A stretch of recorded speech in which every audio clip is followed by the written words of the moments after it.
Kids, pernahkah kamu jalan-jalan ke Tiongkok? Jika pernah, kamu pasti sudah nggak asing lagi dengan tembok besar di Tiongkok yang menjadi salah satu tempat wisata populer di Tiongkok. Tembok raksasa ini masuk dalam daftar 7 keajaiban dunia abad pertengahan dan pada tahun 1987. UNESCO menempatkan tembok besar ini dalam situs-situs besar nasional dan bersejarah dunia. Tembok sepanjang 8.851 km ini membutuhkan waktu selama 2.500 tahun untuk selesai. Tujuan dibangunnya tembok besar ini adalah untuk melindungi batas utara Tiongkok. Oh iya, selama pembangunannya, tembok besar ini juga disebut dengan pemakaman terpanjang di dunia.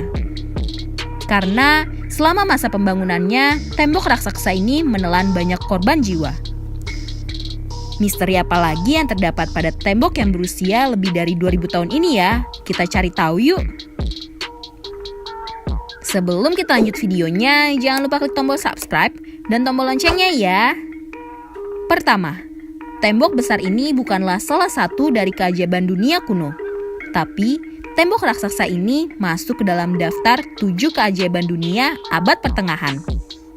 Kedua, tembok besar ini bukanlah dinding tunggal yang dibangun sekaligus. Melainkan, tembok ini merupakan jaringan terputus yang dibangun oleh berbagai dinasti untuk melindungi batas utara Tiongkok. Ketiga, tembok besar ini juga dikenal sebagai tembok panjang 10.000 dan merupakan struktur buatan manusia terpanjang di dunia. Keempat, pada awal pembuatannya, tembok besar ini awalnya terputus-putus. Hal ini yang membuat penjajah Mongol dapat dengan mudah menaklukkan sebagian besar Tiongkok Utara. Mereka memerintah Tiongkok hingga 1368 ketika Ming mengalahkan bangsa Mongol. Setelah berakhirnya masa dinasti Qin, 4 dinasti berikutnya yaitu dinasti Han, dinasti Sui, dinasti Qin, dan dinasti Ming yang secara serius menambah dan membangun kembali tembok besar ini. Jika kamu melihat tembok besar di Tiongkok saat ini, yang bertahan hari ini adalah dinding batu dan bata yang berasal dari dinasti Ming. Kelima, banyak yang percaya bahwa tembok besar ini dapat dilihat dari luar angkasa. Tapi, hal ini hanyalah mitos belaka. Pada kenyataannya, sangat sulit untuk membedakan tembok besar ini dengan objek lain dalam fotografi astronot. Alasannya karena bahan yang digunakan dalam tembok besar ini memiliki warna dan tekstur yang mirip dengan warna tanah yang mengelilingi tembok tersebut. Keenam, tenaga kerja yang membangun tembok besar ini berasal dari penjaga perbatasan, petani, intelektual yang menganggur, dan terpidana. Terakhir, bagian yang paling banyak dikunjungi dari tembok besar ini adalah Badaling dekat Beijing yang dibangun pada masa dinasti Ming. Daerah ini terletak 70 km di barat laut Beijing dan sudah sempat dibangun kembali pada akhir 1950-an. Nah, itu dia kids, misteri tembok besar yang melewati 3 dinasti dalam masa pembuatannya. Tapi nggak cuma sampai di situ kids, ada misteri lainnya yang akan Great Kids bahas tentang dinasti-dinasti apa saja yang ikut serta dalam pembuatan tembok besar ini. Jadi, sampai ketemu di misteri pembuatan tembok besar di Tiongkok part 2. Kids, sebelumnya kita sudah membahas tentang misteri tembok besar di Tiongkok. Tapi itu belum semua, ada misteri lainnya loh. Selain kabarnya memakan banyak korban, tapi ternyata selama pembangunannya juga melewati 3 dinasti loh. Tembok raksasa ini masuk dalam daftar 7 keajaiban dunia abad pertengahan dan pada tahun 1987, UNESCO menetapkan tembok besar ini dalam situs-situs besar nasional dan bersejarah dunia. Tembok ini adalah tembok yang berasal dari kumpulan tembok besar yang melintasi 15 wilayah Tiongkok Utara. Dan totalnya butuh 2.500 tahun untuk bisa menyelesaikan pembangunan tembok ini. Wah, lama sekali ya.